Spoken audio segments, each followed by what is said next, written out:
After a particularly chaotic chase through the house, Tom and Jerry tumble into an old chest in the attic.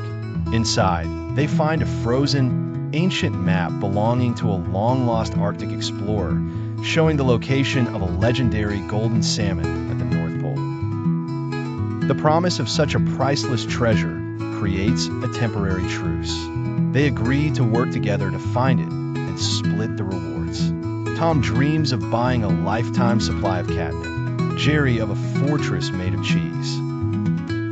They build a makeshift sled from a dresser drawer and use a fan for a sail. Their supplies are a comedic mismatch. Tom packs fancy sardines and a fur blanket. Jerry packs a single, large piece of cheese and a tiny umbrella. Their fan sled miraculously and improbably gets them to the Arctic. They are immediately greeted by a blast of freezing wind and a vast, blindingly white landscape.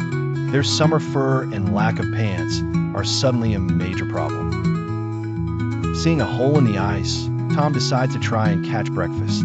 He dips his tail in, using it as a fishing line. It instantly freezes solid in the water, and he's stuck until Jerry chips him free with a tiny pickaxe. Bored and cold, they start a snowball fight. It begins playfully but quickly escalates into a full-scale war, ending when Jerry rolls a giant snowball that flattens Tom against an ice wall. Working together to survive the cold, they build an igloo. However, they argue over the interior design. Tom's push for a minimalist look causes a wall to collapse, burying them both in a heap of snow blocks. The scent of Tom's sardines attracts a very hungry, very confused polar bear. The classic chase ensues, but on ice. Tom and Jerry slide and scramble, their legs spinning wildly as the bear lumbers behind them. They lead the bear onto a seemingly frozen pond. The ice cracks under the bear's weight, and it plunges into the frigid water with a surprised grunt. Tom and Jerry, being lighter, skid to safety on the other side.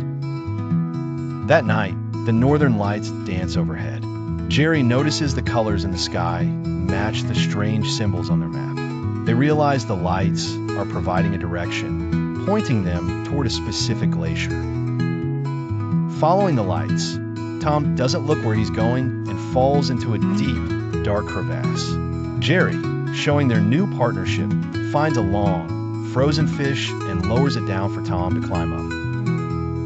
Inside the glacier, they find a magnificent cavern, and there it is, the golden salmon, frozen in a block of clear ice, glittering in the light filtering through the ice ceiling. How do they get out?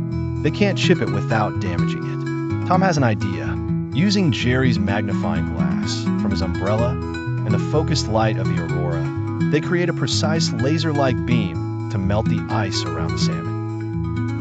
The light and heat awaken the cavern's guardian. Not a monster, but a giant, grumpy, and ancient walrus who is using the frozen salmon as a back scratcher. He is not pleased. While the walrus bellows, Tom and Jerry work as a perfect team. Tom distracts the walrus by performing a ridiculous interpretive dance, while Jerry uses the final rays of the magnifying glass to free the salmon. They grab the salmon and make a run for it, sliding out of the cavern on the salmon itself, as if it were a toboggan. The walrus slides after them on his belly, but gets stuck in a narrow entrance.